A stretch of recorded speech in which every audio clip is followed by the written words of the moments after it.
Good morning, everybody. It's Martin, and welcome to the very first, and what have I called it? The 5-minute sales strategy snapshot. So I'm just going to push my button because I want to be done and dusted in 5 minutes. And today, what we're going to talk about is setting annual sales and revenue targets. Because the one thing that I see, especially in small to medium-sized businesses, is they don't give their sales and they don't give their sales budget any due care at all. And when you think about it, it is the one thing, it is the most important thing that businesses must do because it's your roadmap for the next 12 months for absolutely everything. Without sales, without revenue, you've got no talent, you've got no expenses, you've got no wages, you've got nothing. And so it's something you don't want to throw together at the last minute. You know, my business name is not Sales Lucky. It's not Sales Hope. It's the Sales Strategist. And behind every great sales budget, there is a strategy. So I'm going to share my screen with you now, and we're going to get into it with 4 minutes to go. Okay, let's see how we go. Annual sales budgets. So first data point. So a lot of people, a lot of businesses will start with last year's performance, and then they'll add on a percentage. They'll look into the crystal ball. They'll get a gut feeling. You'll, based on historical data, you'll look at market conditions and you'll come up with a number. Let's say your sales revenue was $1 million last year. Maybe you'll put your finger in the air and all going well, you're going to think, you know what? 10% growth is about right for us. Let's get to 1.1 this year. And that's how a lot of budgets are formed. Remember, sales strategy. Number two, what I then like to do is prove that by building a budget from the ground up. And you can do that in a number of ways: by client, by product, by dollar spend, and by client type. And this is where you're going to get your second data point. I'm going to drill down on this just a little bit for you. So for example, if you have a relatively small amount of customers, let's say up to 200, what I would do is I'd split them into the 80-20 rule.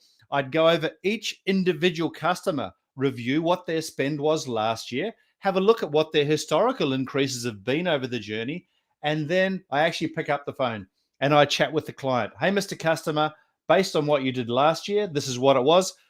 What are you feeling in regards to your business this year? And what does that look like? And set the sales budget with the client per budget. And we're going to talk about that next week because that's very strong when it comes to talking about KPIs. Now, a second way you can do it is by product. So for example, if you don't have thousands of line items, if you've got, say, under 300 line items, you can budget by unit numbers. Again, selecting the 80-20, 80% of your business, usually from 20% of your line items. Review last year's data, historical increase, come up with unit numbers that you're going to sell of each of those products, then add a dollar value to it, convert it to dollars. Third way you can do it is by dollar spend. And I'm talking for large client numbers. Let's say you have 500 or more customers and it's just a physical impossibility to get around and do it all individually. I break them up into groups. What's your top 50? Your 50 to 150, 151 to 300. Put them into groups. Then again, review last year's historical data, go for the historical increase, have a look at the marketplace, what's it's doing. You can actually do very well by sales budgeting by dollar spend. In each of these categories, then you want to add in new business. So are you bringing in new line items? Are you intending on onboarding new customers? Are you anticipating sales growth across some of those sales categories and getting very clear on what they are? Now what you have is you've got data point number one, which is the gut feel, the crystal ball, the percentage increase. And you've got data point number two, which is your budget that's been built from the ground up, 2 and 3 together. What's the variance?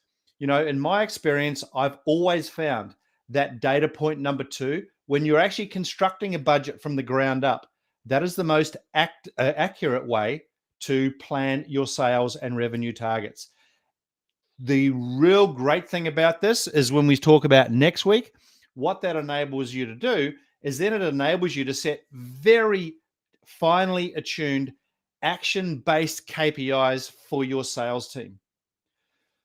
Now, anyone out there that hasn't yet started working on your sales and revenue budget for the 2022-23 financial year, It's coming up in 31 days. Yes, that's right. It's very, very close.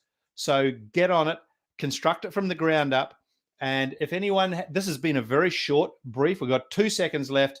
If anyone needs any more information, reach out. Happy to chat. And see you next week when we're talking about setting action-based KPIs.